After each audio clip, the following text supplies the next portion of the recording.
అందరికీ నమస్కారం. ఈ సంవత్సరం శ్రీరామనవమి ఎప్పుడు వచ్చింది? శ్రీరామనవమి రోజున ఎలాంటి పద్ధతులను పాటించాలి? అనే ముఖ్యమైన విషయాల గురించి ఈ వీడియోలో తెలుసుకుందాం. ముందుగా ఈ వీడియోకి ఒక లైక్ కొట్టి మన ఛానల్ను సబ్స్క్రైబ్ చేసుకోవడం మాత్రం మర్చిపోకండి. అలానే జై శ్రీరామ్ అని కామెంట్ చేయండి. హిందువులు జరుపుకునే ముఖ్యమైన పండుగలో శ్రీరామనవమి ఒకటి. ప్రతి సంవత్సరం చైత్ర శుద్ధ నవమి నాడు శ్రీరామనవమి పండుగ వస్తుంది. పునర్వసు నక్షత్రపు కర్కాటక లగ్నంలో, సరిగ్గా అభిజిత్ ముహూర్తంలో, అంటే మధ్యాహ్నం 12 గంటలకు శ్రీరాముడు జన్మించాడు. శ్రీరాముడు జన్మించిన రోజున శ్రీరామనవమి పండుగను జరుపుకుంటారు. అలాగే సీతారాముల వారి కళ్యాణం కూడా ఈరోజునే జరిగిందట. ఈ నెల మార్చి 27వ తేదీన శుక్రవారం నాడు శ్రీరామనవమి వచ్చింది.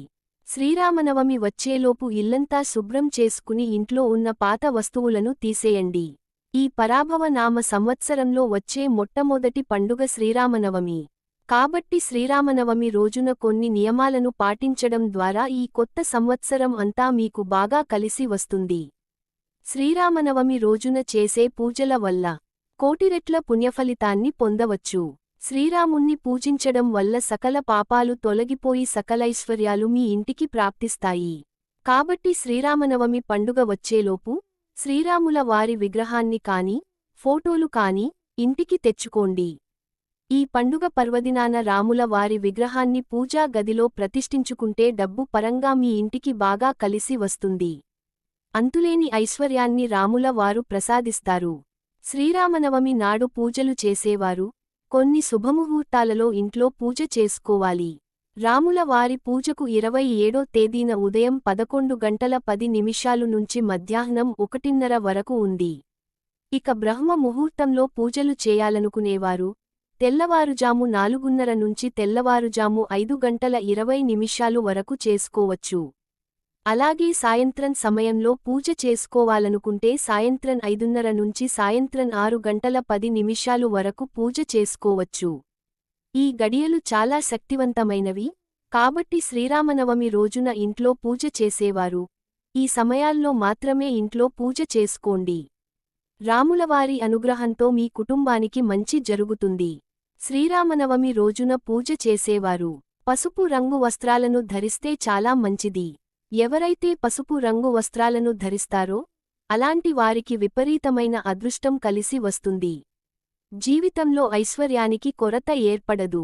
అలాగే చామంతి పూలతో సీతారాములను పూజిస్తే విశేషమైన పుణ్యఫలితం దక్కుతుంది. అన్నిటికన్నా ముఖ్యంగా శ్రీరామనవమి పండుగ పర్వదినాన ప్రతి ఒక్కరూ పిండి దీపాలు వెలిగించండి. ఈ పండుగ రోజున పిండి దీపాలు వెలిగిస్తే కోరుకున్న కోరికలన్నీ వెంటనే నెరవేరుతాయి. 10 తరాల ఐశ్వర్యం మీ కుటుంబానికి లభిస్తుంది. కాబట్టి శ్రీరామనవమి రోజున ఇంట్లో పూజ చేసేటప్పుడు బియ్యపిండితో 2 పిండి ప్రమిదలను తయారుచేసి అందులో ఆవు నెయ్యిని పోసి ఇంట్లో పూజ చేసుకోవాలి. పిండి దీపాలకు చాలా శక్తి ఉంటుంది.